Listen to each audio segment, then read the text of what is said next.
ఈరోజు బయటకు వచ్చి యుద్ధం చేయకపోయినా చేసిన. ఈరోజు 40 ఏళ్ళకి చస్తానేమో, ఇంట్లో ఉంటే 60 ఏళ్ళకి చస్తా. 60 ఏళ్ళు ఇంట్లో కూర్చొని ఈ భూమి మీద భారం అవడం కన్నా 40 ఏళ్ళకి బయటకు వెళ్ళి ధర్మం కోసం కొట్లాడి చేస్తే నీ శరీరానికైనా కనీసం విలువ ఉంటుంది. నన్ను అడిగితే నేను అదే చెప్తానండి.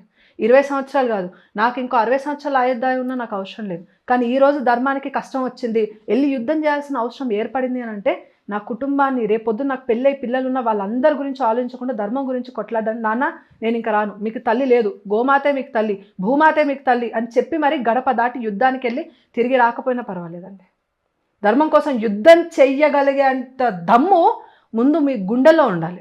ఈ శరీరం ఈరోజు ఎంత సుకుమారంగా మెయింటైన్ చేసినా ఇంకొక 30 సంవత్సరాలు 40 సంవత్సరాలకి ఎప్పటికప్పుడు చావు నీ దరి చేరుతుంది.